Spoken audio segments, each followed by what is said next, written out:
las chicas se quejan de que no escuchan, pero no escuchan porque ustedes hablan, entonces estamos complicados. A ver.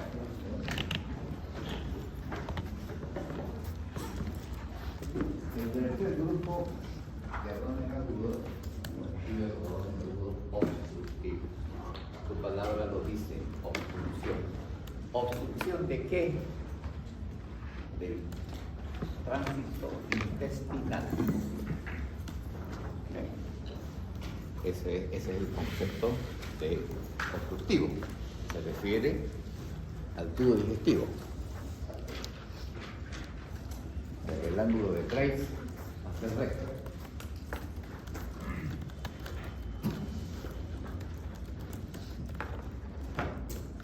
El abdomen agudo obstructivo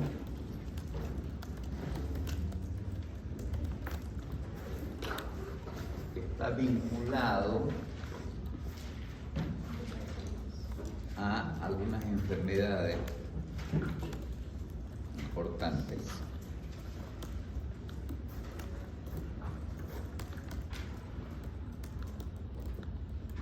Hernias, eventualizaciones,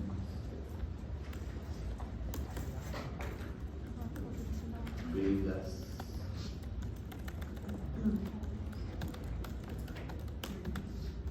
adherencias, tumores, torsiones,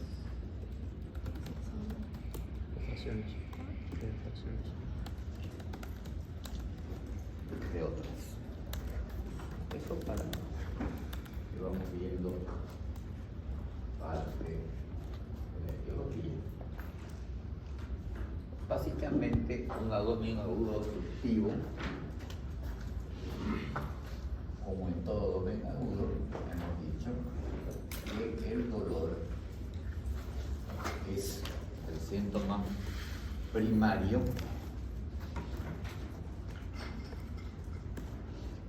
y que cada vez que decimos dolor abdominal tenemos que abrir nuestro abanico.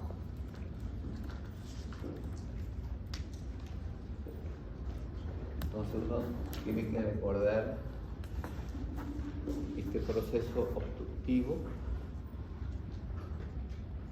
se va a manifestar solamente cuando es como uno está regando su jardín o su manguera, y para que deje de salir agua tiene que haber algo que lo está interrumpiendo su ciclo. No es que yo estoy regando y que cada 2 metros, después 1 metro, después 50 centímetros. No, esto se corta. Se torció la manguera, se cortó el agua. Por lo tanto, el inicio es súbito. Súbito.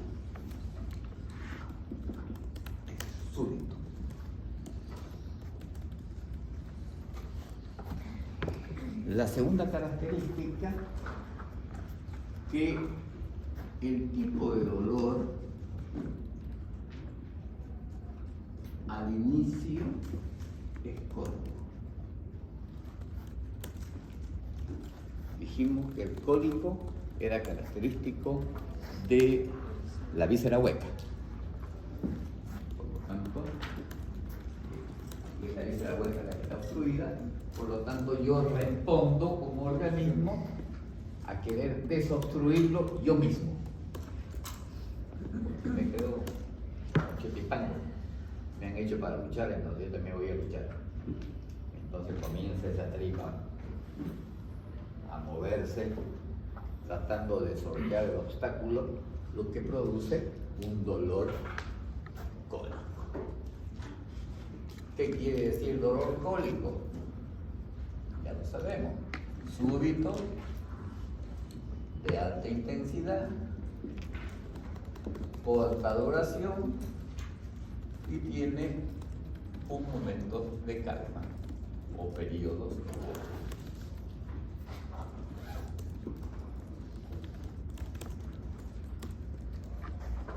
Así pasa un buen tiempo. intestino finalmente dice, no puedo. No puedo hacer que esto se desobstruya. Y cuando ya no puedo hacer algo, pues me canso y me siento. Me siento y me relajo. Ya no puedo hacer algo, ya se fuerza, ya no puedo más, ya me siento. Entonces pasa a una segunda fase, que el dolor se vuelve permanente. ¿Y por qué se vuelve permanente? Porque comienza el intestino a distenderse. Y el dolor intestinal puede ser cólico o permanente. Y el permanente puede ser por dos causas, por distensión o por isquemia. Y aquí pueden ocurrir las dos. Primero se distiende y después se isquemia, dentro de su proceso evolutivo del dolor evolutivo. Pero básicamente, esta primera fase es la que yo tengo que diagnosticar. Dolor abdominal tipo cólico.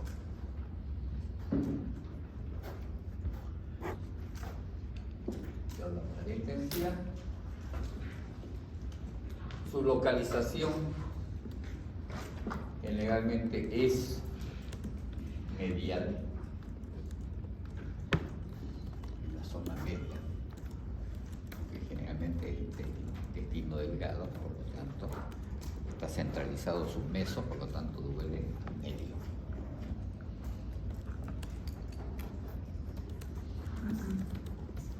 Este dolor tiene alguna cosa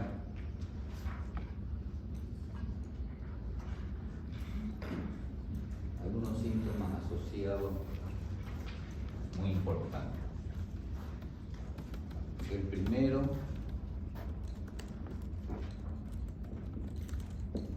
es el vómito. ¿Qué ocurre después de? Primero el dolor, después el vómito. Y el vómito sí es frecuente. Y el vómito es más frecuente y más precoz cuanto más alta sea la obstrucción. Mientras más se acerca al estómago, más temprano voy a vomitar. Mientras más lejos esté, más tarde voy a vomitar.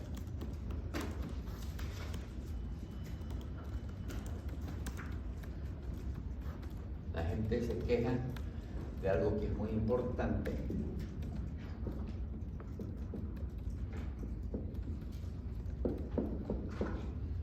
Falta de eliminación de gases y heces. Desde esta mañana me siento hinchado, no puedo eliminar gases, tampoco puedo defecar. Entonces, este es un síntoma asociado muy importante que acompaña al abdomen agudo obstructivo, la falta de eliminación de heces y gases. Y ahí también nos dice, bueno, me siento distendido. La distensión también puede ser un síntoma. ¿Sentido?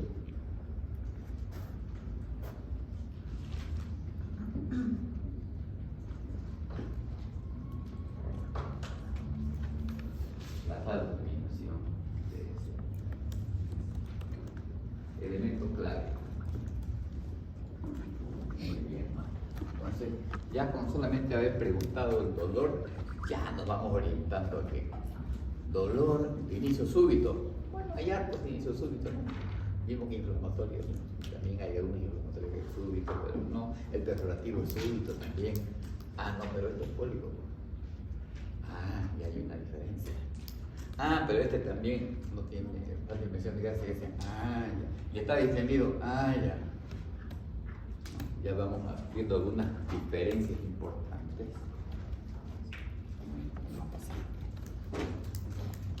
¿Qué vamos a encontrar en el examen físico de estos pacientes? Ya nos podemos imaginar, si nos acordamos,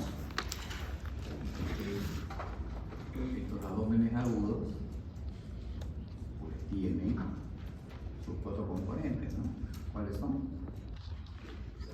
El secuestro,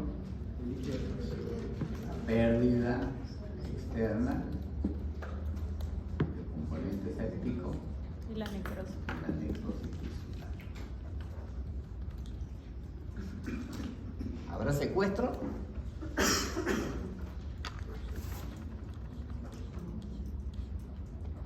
$7 metros de chinchulín tengo para secuestrar. ¿Cuánto líquido puedo meter en 7 metros de chinchulín? Un montón. 20 litros.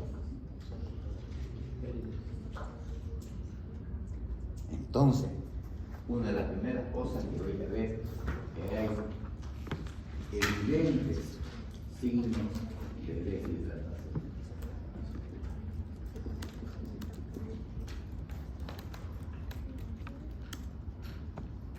Porque además de haber secuestro, tengo pérdida externa. O sea, por los dos lados. Oigan, entonces por eso es que mi deshidratación es muy severa. Estoy seco.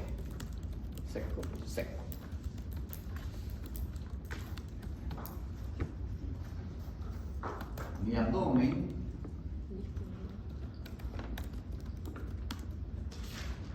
en ciberextracción estamos hablando de pacientes taquicárdicos, dependiendo del grado de pérdida de trastornos hidroefélicos que se clasifican en ¿cómo se clasifican? Los trastornos hidroelectrolíticos. Uy, no.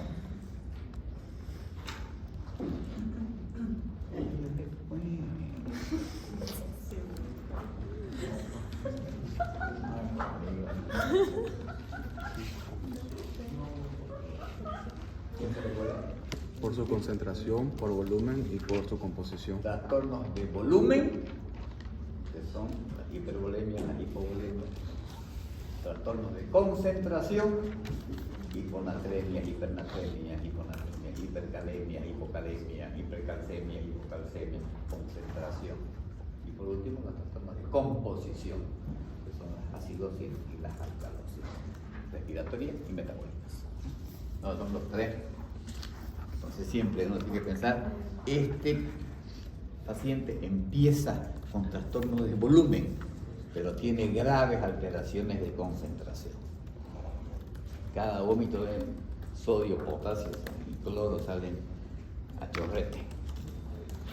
Entonces sean muy exfoliados desde el punto de vista hidroelectrolítico, inicialmente al menos, hay trastornos de volumen y de concentración.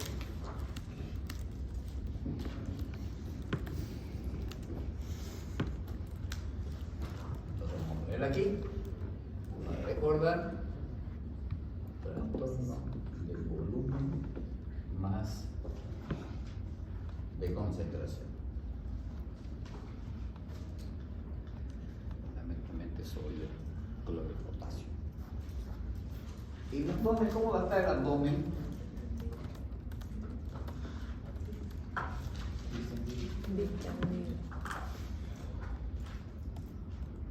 Distensión.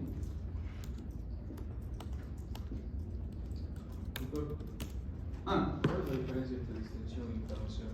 Inflamación. Tendría que volverte a segundo año. La inflamación es una cosa muy diferente. Inflamado, el proceso inflamatorio es una respuesta inmunológica del organismo frente a una agresión.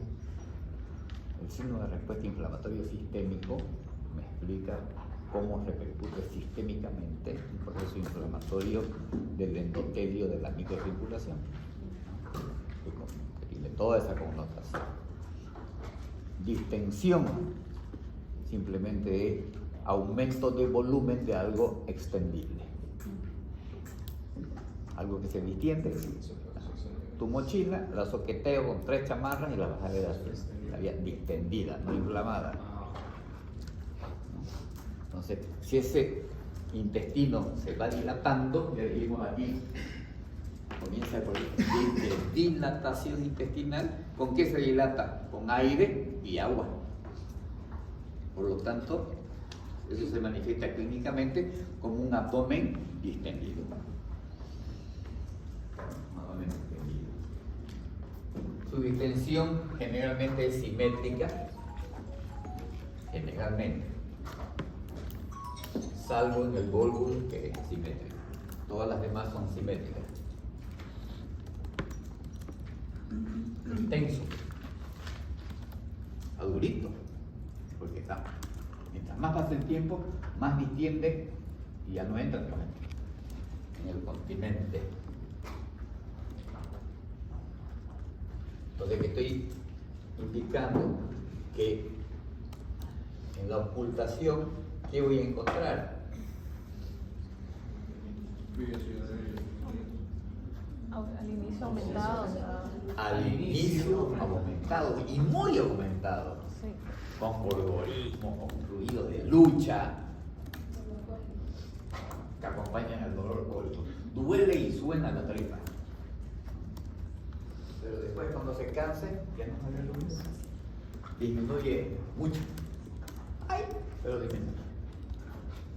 Ay, generalmente son positivos, pero disminuyen. Al comienzo hay mucho, después hay, pero menos. Eso implica que si yo palpo, ¿qué voy a encontrar?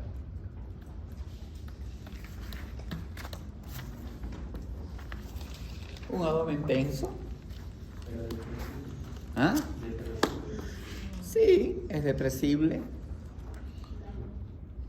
¿Hay signo de irritación peritoneal? No, porque el peritoneo no está afectado, solo la luz. Entonces, que es tan aparatoso,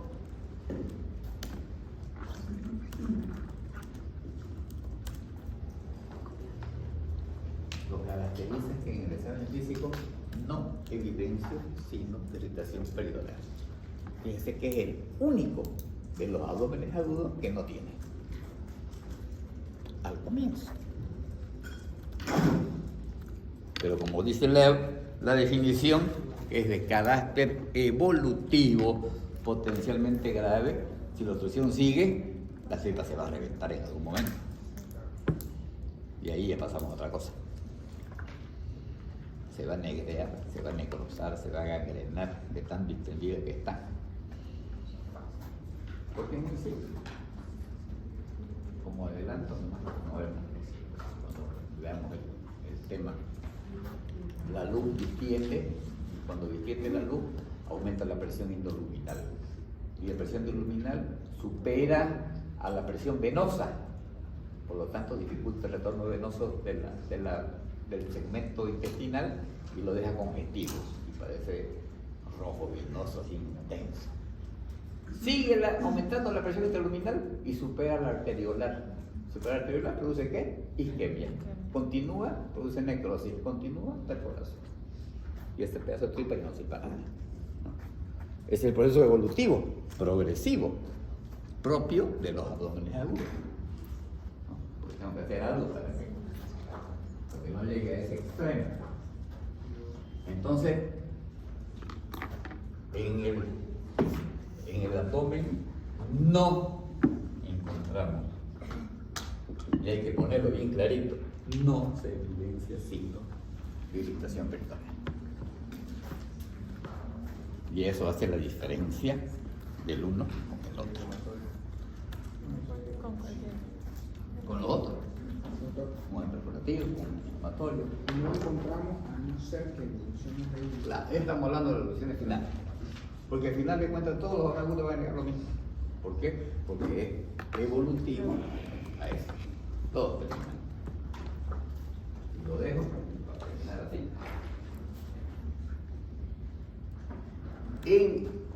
abdomen agudo obstructivo,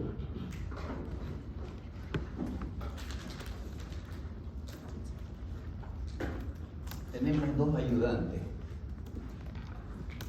dentro de los medios auxiliares de diagnóstico. Por un lado, al laboratorio. ¿Y qué nos ayuda el laboratorio?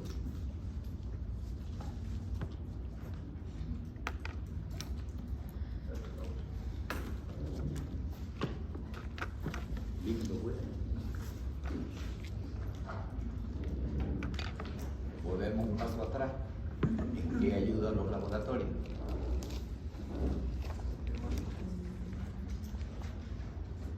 En el diagnóstico. El estado actual. En la gravedad o la extensión de la enfermedad. En eso me ayuda. Entonces, ¿qué quisiera saber yo en el laboratorio? Que me puede servir para evaluar qué tan grave está. ¿Qué le voy a pedir? Electrolitis. Eso. Tengo que pedir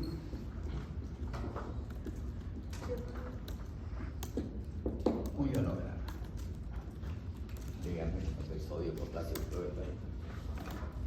Para reponer. Tengo que reponer. Pero me quiero saber cuánto. Entonces ahí está. El laboratorio me ayuda a demorar.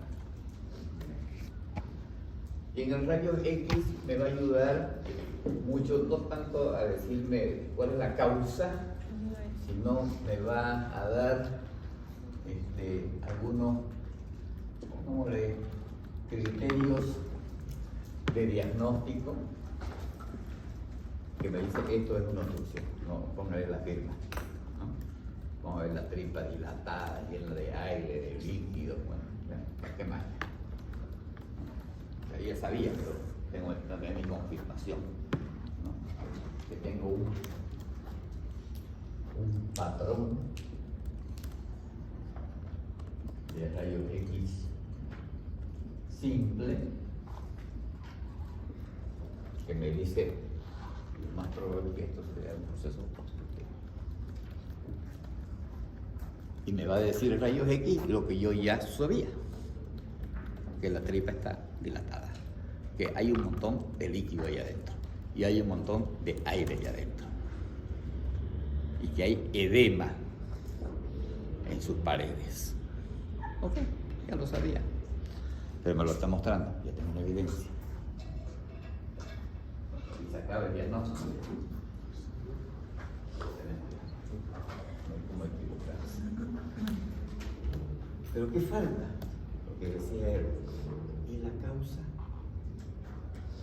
Entonces, aquí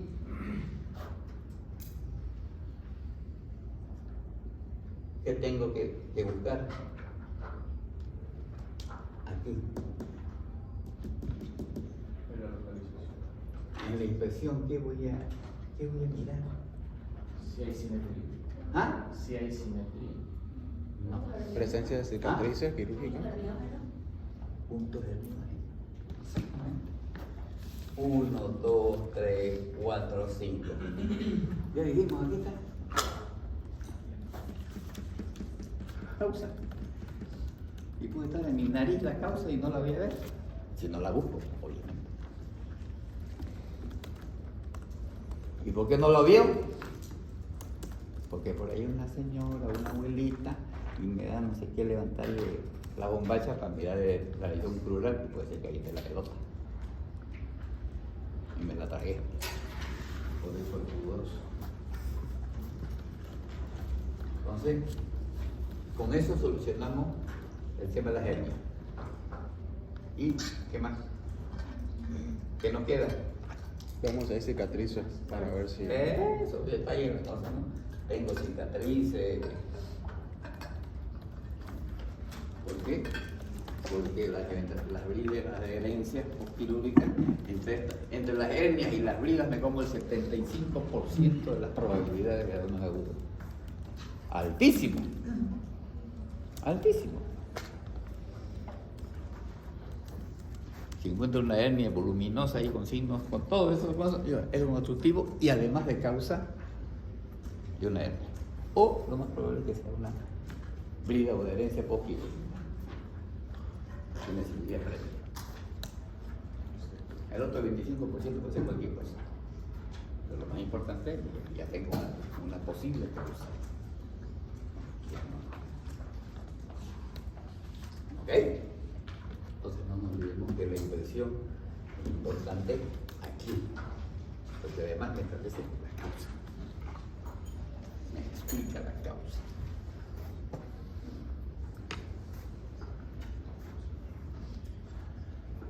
Como es diferente, es un poco más fácil de entenderlo, que es diferente a lo otro, ¿no? Porque es un tema más mecánico, ¿no? Y su única repercusión importante es esta de acá. Y vamos a ver por qué, además, la distensión me eleva los diafragmas. Si me elevan los diafragmas no me deja respirar. Si no me deja respirar bien, tengo hipoxia, ¿no? Y comienza la cadenita otra vez.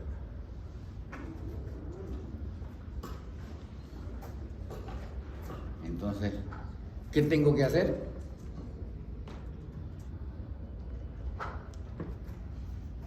Aquí está el problema. Aquí está el problema.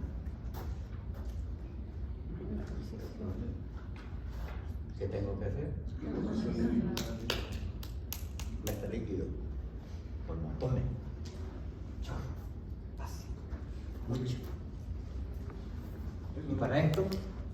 Eso no va a aumentar. ¿Y para esto? Sonda nasogástrica. Sonda nasogástrica. Lo entro vía sonda.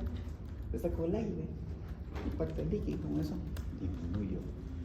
¿No? Con hacer esas dos cositas simplemente he avanzado fisiopatológicamente en la mitad del camino.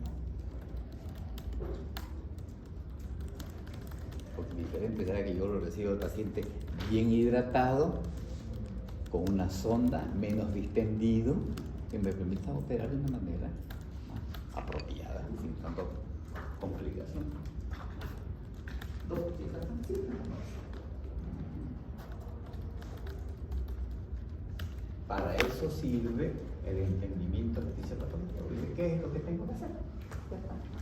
Si el problema es de hidratación y distensión, pues meterle líquido plasmatométrico. El resto que lo haga el cirujano, su trabajo. Él se verá, ya verá lo que va a hacer. Pero yo ya avancé el camino. ¿Preguntas?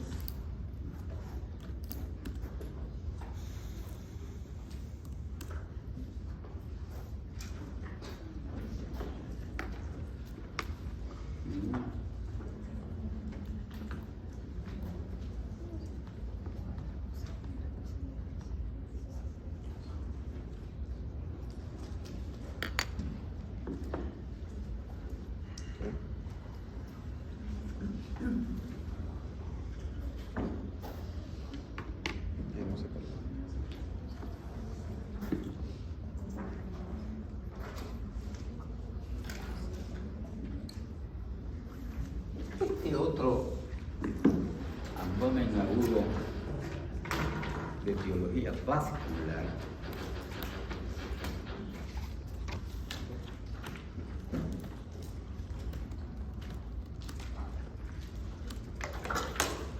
es un poco más complejo.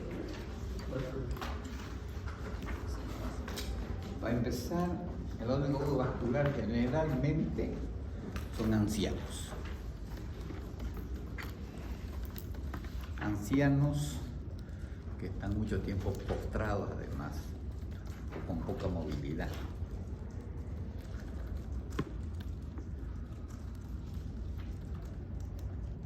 Y el otro gran problema del anciano es que no siente sed. No siente sed. Se deshidrata muy rápidamente. Entonces, si usted lo deja, son pacientes de bajo flujo, porque tienen un gasto cardíaco bajo, un retorno bajo.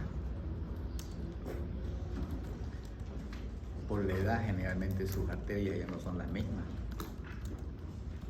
Tiene una alteración ya aterosclerótica, que su luz está disminuida. Y eso hace que se genere lo que llaman las trombosis arteriales. Pueden ser segmentarias o las más grandes, por ejemplo, por ahí se obstruyó tronco la mesentérica, ya quedó todo el chinchulín sin sangre, ¿no? ¿Qué va a hacer? Desastre. Ese es un grupo de las trombosis, que es el que normalmente ocurre dentro de los vasculares. El vascular por trombosis. En ese vascular por trombosis vamos a tener un paciente adulto muy mayor, anciano, en el cual la manifestación del dolor abdominal en un anciano siempre es incierta. Lo que le duele, pero como no tiene reacción, siempre sus dolores no son bien definidos.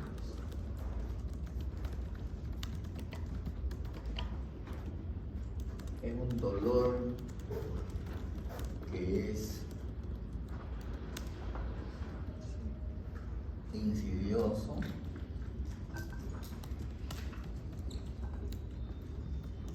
poco preciso,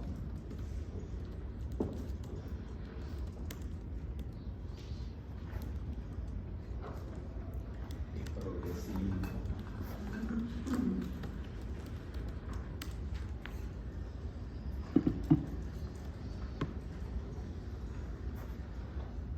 Y no tiene más nada. Dolor. Y uno dice, y uno lo examina y casi no encuentra nada. Porque no puedo encontrar muchos signos de irritación peritoneal, porque para empezar no tiene musculatura. Entonces, ¿cómo se va a contracturar si no tiene musculatura? No queremos encontrar. Por lo tanto, un dolor de compresión brusca, un dolor que no lo encontremos tampoco por la misma razón, porque es un músculo plástico, no tensa. Tiene que estar tenso para que gire y vuelva.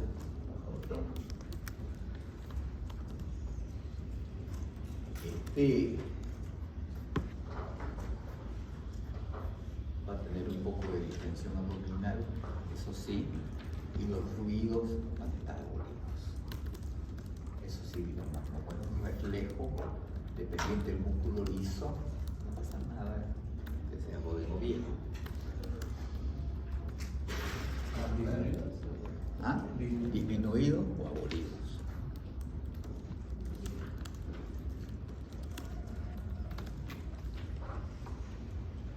Y estos pacientes así pueden ser, pasan horas y horas y uno los ve y cuál es lo que comanda rápidamente. Signos evidentes de sepsis. ¿Por qué? Porque tenemos aquí, el que domina aquí es esto de acá. Porque si yo tengo un segmento de intestino que está necrosado, necrosis tisular, y con todo el proceso inflamatorio que genera tener un pedazo muerto dentro de uno, y las bacterias que hacen su fiesta sobre un tejido necrótico. Entonces, comanda fisiopatológicamente el componente séptico. Entonces vamos a ver que tienen obviamente todos los signos indicadores de un síndrome de respuesta inflamatorio sistémico con un foco abdominal. Y vamos a ver el laboratorio y va a tener 16.000, 20.000, 30.000 planos. Ya, con toda seguridad. Estamos hablando de una necrosis prácticamente, de un segmento intestinal que está dentro del organismo. Y eso está generando, liberando una serie de las enzimas, marcadores químicos proinflamatorios, lo que mencionamos, toda la necrosis tumoral, interleucina 6, 1, las prostaglandinas que van a hacer pelota rápidamente, ¿no? Y muchos van a morir precozmente porque no tienen respuesta inmunológica a semejante daño procedado por una isquemia dentro del organismo. Entonces, un segmento muerto que nos va a hacer pelota. Los exámenes complementarios no ahí nos dicen, rayos ve que hay un empastamiento siempre. Casi nunca se diagnostican así, esto puede ser. Uno dice, puede ser, pero nunca tiene un elemento claro para hacerlo. Porque no vamos a hacerle una arteriografía para decir, está trancado aquí por hemodinamia el segmento de la división secundaria de la mesentérica superior. No. Entonces el paciente es bien complicado. Y dependiendo de la extensión de la necrosis, la evolución va a ser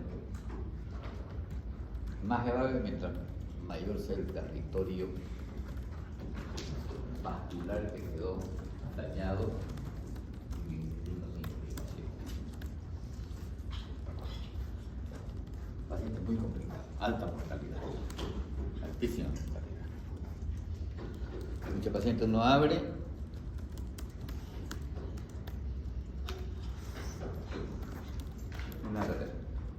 Porque son cosas que a veces son incompatibles con la vida. Una trombosis mesentérica, todo el intestino negro que hace. No puede vivir. Imposible.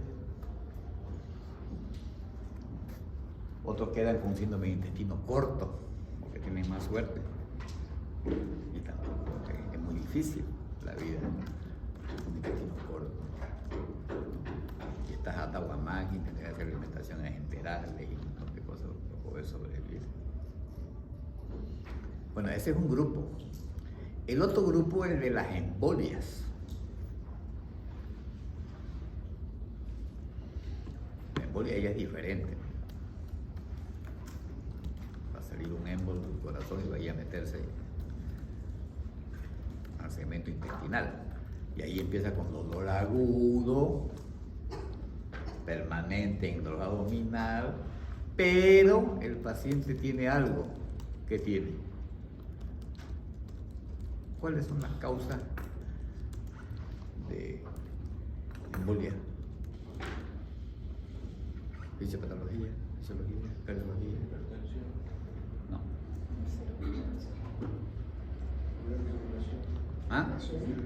Fibrilación auricular. Bien, esa es una. Valvulopatía. ¿Insuficiencia? No, insuficiencia no. La cardioesclerosis, eso sí.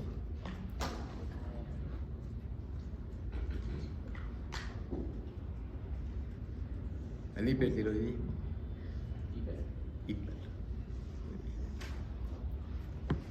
Entonces esos pacientes que tienen cardiopatía, entonces si tengo un paciente de dolor abdominal, que sé yo, que duele y no encuentran nada y algún iluminado se le ocurre tocarle el pulso, su signo vital, el pulso, puede diagnosticar una fibrilación auricular y ya está, ahí está el diagnóstico.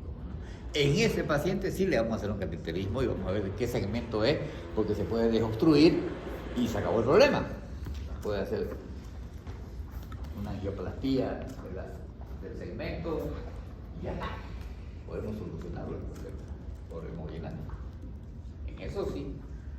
En el otro, un poco probable porque son, como no tiene el dolor, el componente del dolor agudo, es difícil diagnóstico. Cuando ya lo indica ya está todo negro. difícil diagnosticar. De cualquier manera,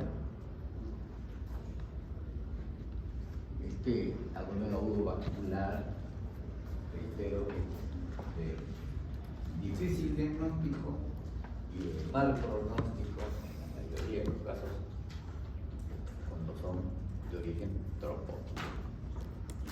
Los embólicos tienen mejor evolución porque tienen otras alternativas de tratamiento que permite tener una mejor resolución sin tanta agresión.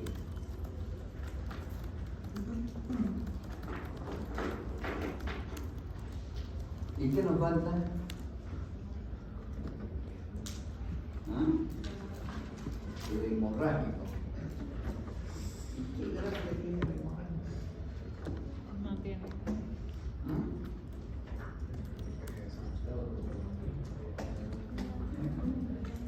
A este que vamos a tirar una patada, entonces se dio un camión, se pateó una vaca, se pusieron un cuchillo, se pusieron un tiro. Hay algo así. Entonces eso ya te hace cambiar completamente el panorama. Por un lado. Los dolores agudos hemorrágicos, sobre todo los que, digamos, no he tenido tanto daño, digamos, el hígado, va a sangrar, el vaso, va a sangrar mucho. Eso es lo que sangra mucho, mucho. Hay otros sangramientos que tienen trauma. Un embarazo ectópico roto.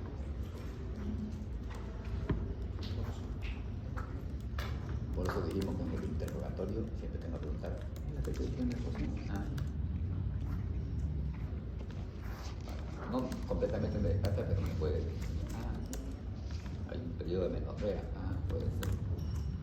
Esta zapa amarilla que duele exactamente, dolor intenso, súbito, palidez, qué sé yo, mareo, ya vamos a ecografía, SPAC, ya está bien, ya está, vamos. Ya está. ¿Por qué nada de esto sirve? En el hemorrágico que comanda toda la hipovolemia. El único elemento que hay es hipovolemia. Alguien abrió el grifo en algún lado y se está escapando el intravascular. Eso está chorreado. Y como la sangre, inicialmente vamos a decir, es isotónica, entre comillas,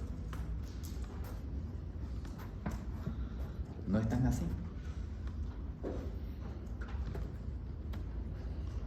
Porque dice que el carácter decían los griegos que el carácter de las personas está en la sal.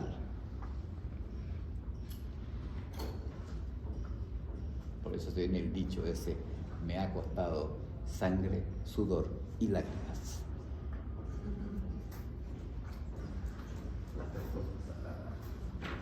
Los tres líquidos salados que abundan en el cuerpo, que tienen sal.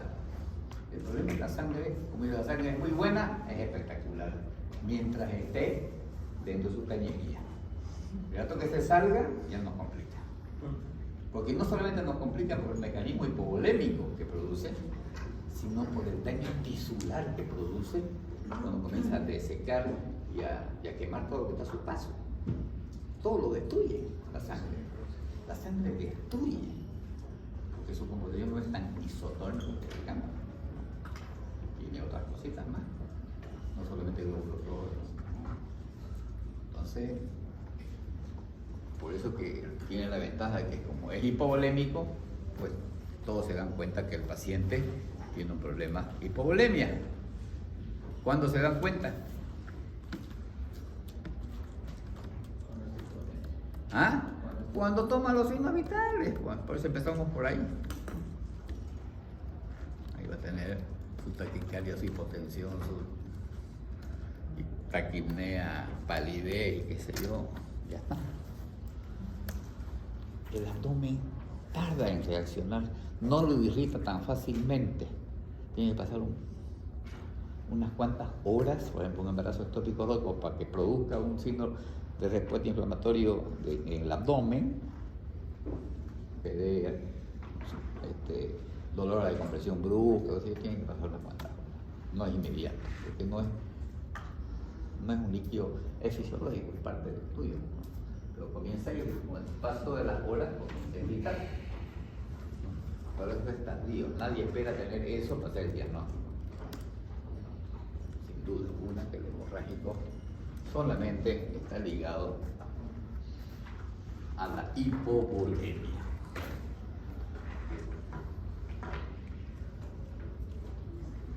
Algunas conclusiones o comentarios de los abdómenes agudos. Primera cosa que podemos decir de ellos es que las características del abdomen agudo se cumplen. Todas.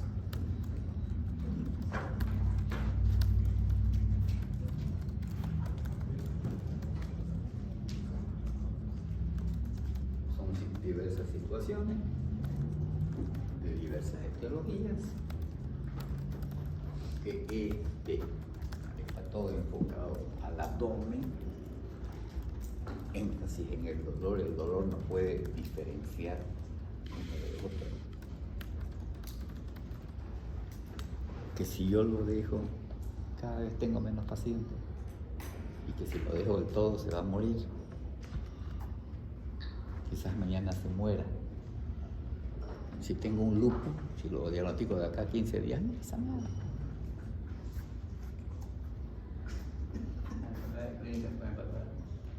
Un mes me hacen el diagnóstico. Ya. Y no hay tiempo que perder. Y hay que proceder. Y en la fisiopatología está lo que yo debo hacer. Y debo cortar este sitio.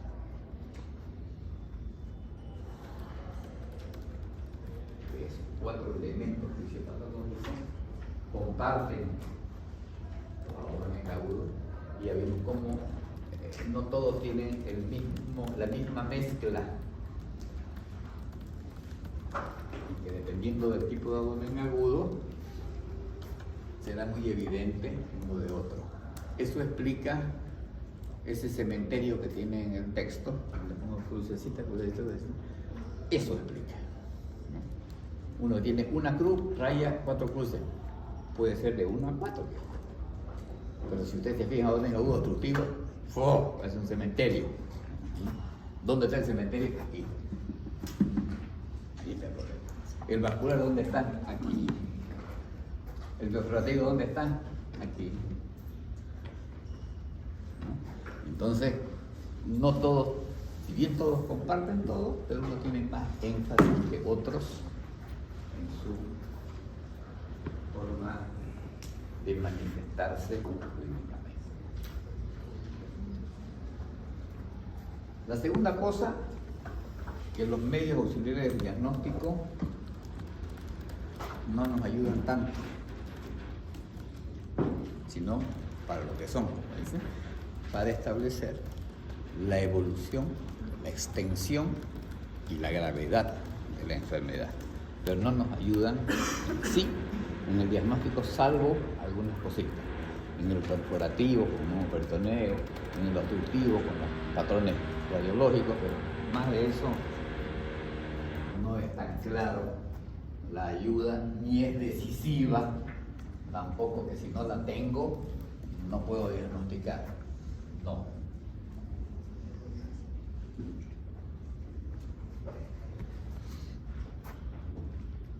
Por lo tanto, el diagnóstico es clínico.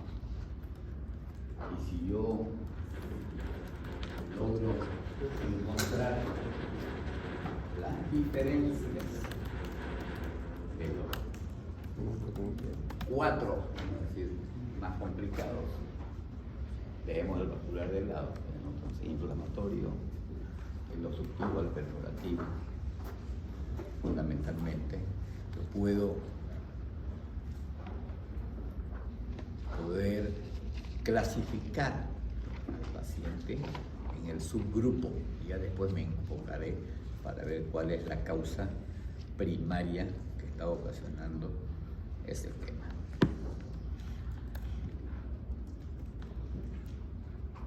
Entonces, ¿qué es lo que yo tengo que hacer ante un abdomen agudo?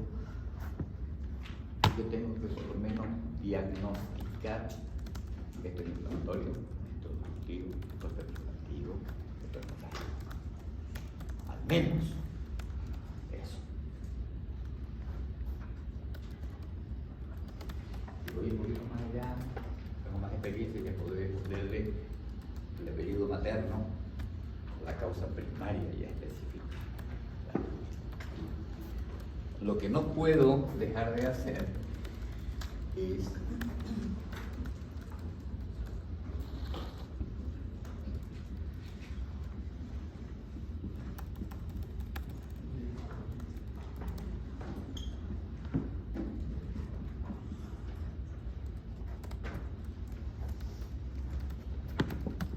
que tengo que empezar siempre, todos los abdomenes agudos, es con una secuencia de reanimación hidroelectrolítica.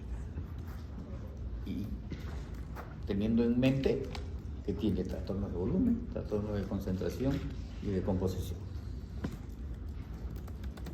Y que el trastorno de volumen es mucho más del que yo pienso. Que con 500 agoteos con una agujita mariposa en el dedo no soluciono el problema. Entonces, tengo que un poquito estudiar lo que se llama la terapia de infusión. No, tampoco tan difícil, mucho menos. Pero la terapia de infusión es como yo voy a operativizar este tema a través de terapia de infusión. ¿Qué implica la terapia de infusión? Que un poco lo vayan mirando, ¿no? Es decidir dónde voy a colocar mi vía venosa, qué tipo de bránula voy a utilizar, qué número de bránulas hay, cómo las voy a seguir.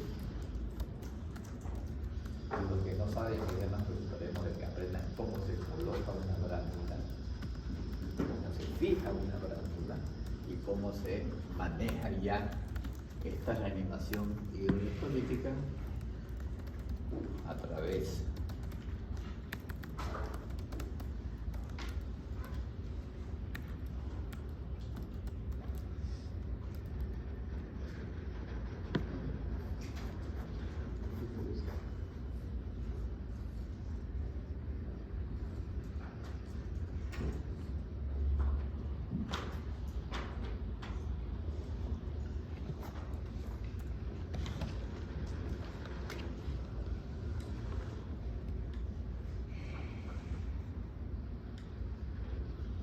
de ese triángulo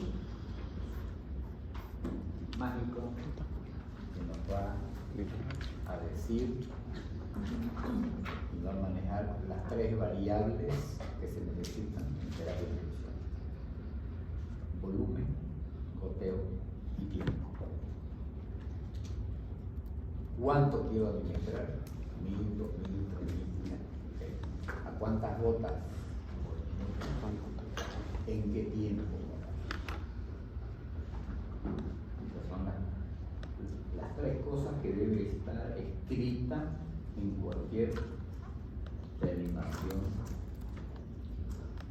hidroelectrolítica. ¿Qué pone la mayoría? 40 tratamientos de la doctora. Caminita suerte. Condenación a muerte, porque nadie va a entender que claro.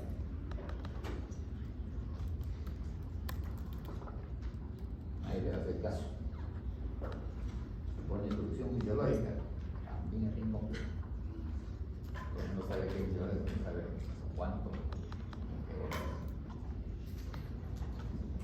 voy a poner 2000 a 80 gotas. ¿Y en qué tiempo va a pasar eso? 2080 gotas, ¿en qué tiempo va a pasar? Entonces dice, ¿cómo funciona esto? Entonces digo yo, gotas a tiempo, ¿no? El tiempo va a ser igual a volumen sobre gotas por 3. Ahí está la fórmula. Tiempo igual a volumen por gotas por 3. Entonces decimos 2080 por 3. 2000 sobre 240. 200 entre 24. Entre 24. ¿Ah? Entre 24. ¿Sí? 8,3. ¿Cuánto? 8,3. 8. Casi 8 horas y media.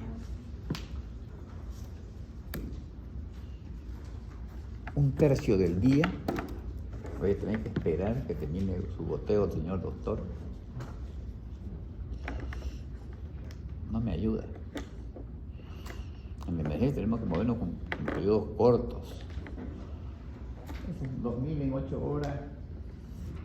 Fue un paciente relativamente estable. Que no tenga signos de hidratación, anda bien. Pero es muy cortito. Entonces no puedo yo contestar de memoria con patrones de memoria cuando lo estudio de memoria. ¿Por qué le digo? Porque hay los famosos apuntes que se dan vueltas. Todo eso. El tratamiento son 2000, eso es fisiológico, 80 minutos. Y todo el mundo repite. Cuando el caso está diciendo otra cosa. Entonces no hay, yo tengo que calcular, pero tengo que tener noción que ese 2000 a 80 gotas significa 8 horas de tiempo. Y tengo que ver si es lo adecuado o no. Entonces, para eso me sirve este triángulo, ¿no? Ahí están. Ahí sale todo. Entonces yo quiero pasar 2000 en 4 horas. Entonces tengo que ver el goteo. Goteo igual a volumen 3 por 4. Entonces 2000 entre 2. ¿Cuántas gotas?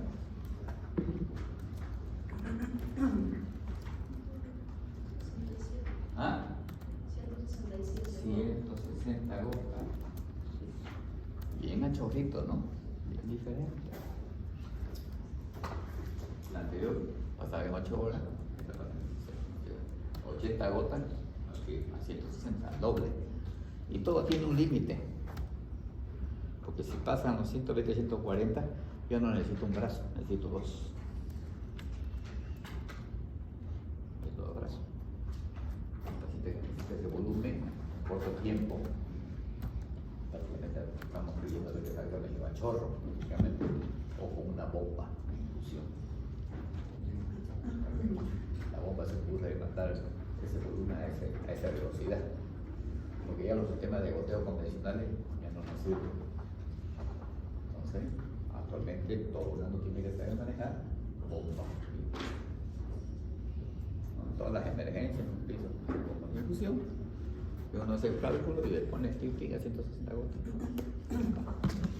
Ya no está quien está controlando el goteo, ¿no? Entra, ¿no? De eso se trata la terapia de infusión. Estamos hablando de una terapia de infusión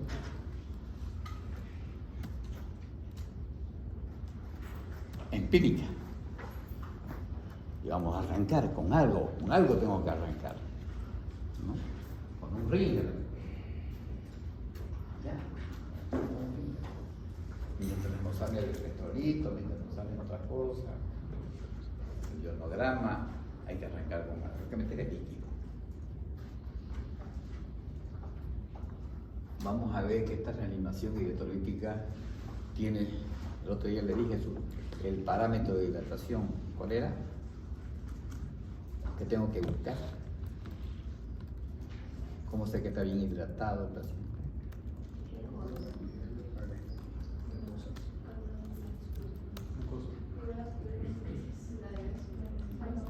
¿La qué? Las mucosas, no las puedo medir las mucosas. Con la diuresis. ¿Y qué dijimos de la diuresis?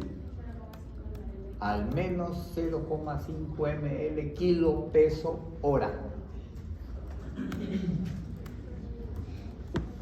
A ver. Para tu vecino es un poquito diferente.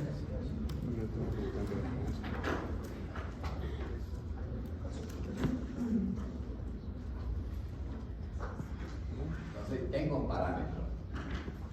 Si un paciente más grave tengo la presión venosa central, si no, la diuresis es excelente medidor de que voy bien. Reanimación. Primero que tengo que hacer, antes que cualquier cosa, ya está pendiente con su suelo.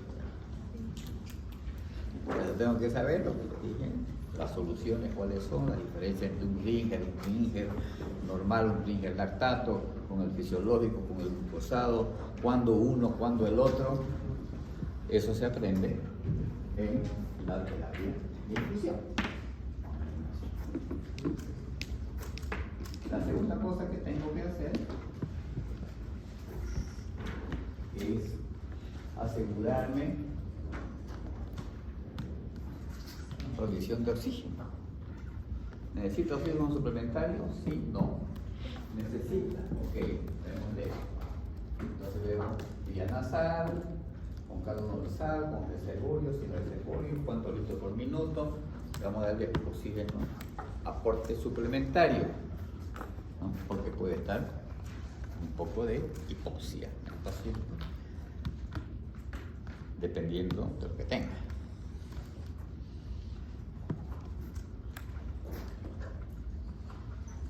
El tercer elemento que tengo que manejar bien, ya tengo diagnóstico, ¿para qué hacerlo sufrir? Entonces tengo que manejar operativamente el manejo del dolor. Entonces tengo que saber qué medicamento dispongo, ¿no? De qué categoría, a qué dosis, por qué vía y por último, bajo qué pauta o estrategia, también se llama analgésica. Si voy a utilizar analgésico en bolo, si voy a utilizar analgésico endovenoso a goteo continuo, si voy a utilizar analgesia de rescate, si voy a utilizar aire, opioides, ¿no? Cada caso en particular hay que analizarse, pero tengo que saber que eso se tiene que hacer. El cuarto elemento tiene que ver con el componente séptico que finalmente los pacientes van a tener. Por lo tanto, tengo que generar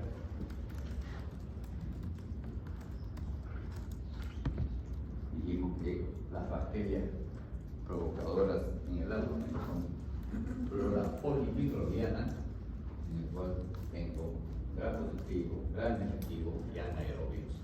Por lo tanto, el antibiótico o los antibióticos que voy a utilizar inicialmente tienen que encajar en este espectro para cubrir gram negativos, positivos, negativos y anaerobios. Entonces ahí vienen las mezclas.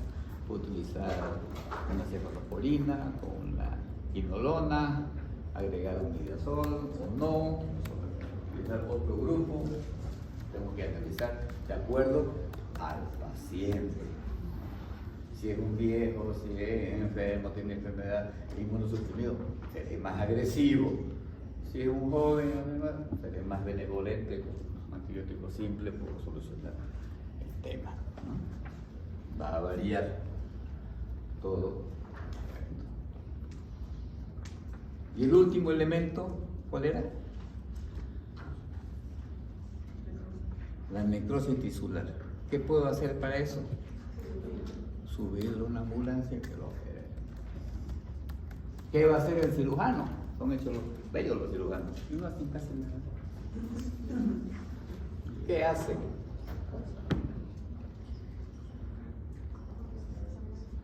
Número 1. Interrumpir la contaminación.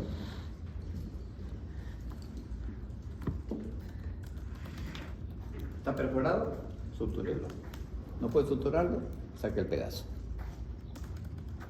Esto está sucio, bótelo. Esto está necrosado, sáquelo. Interrumpo la contaminación, que no siga.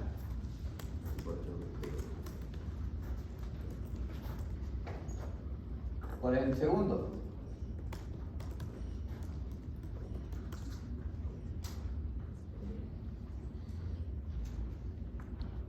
Creo que no les da vuelta esto, ¿no? Les vi. Se lo voy a guardar. No, se lo pasé. Segundo, debilidad tejido necrótico. Todo lo que esté podrido, sáquelo. Sáquelo. Y tercero, lavar y drenar.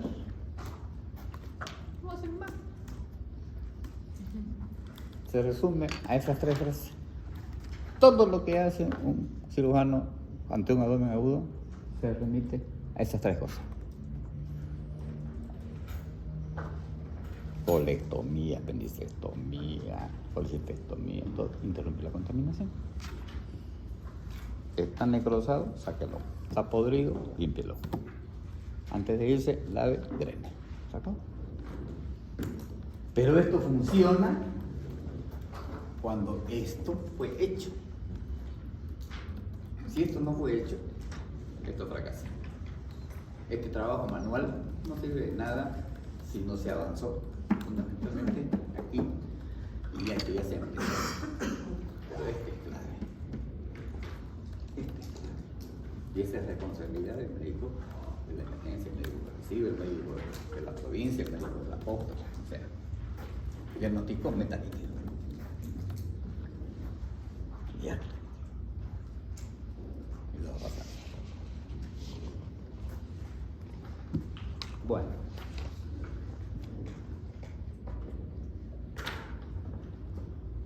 Vamos a ver el jueves en el auditorio 2. Peritonitis. Para complementar.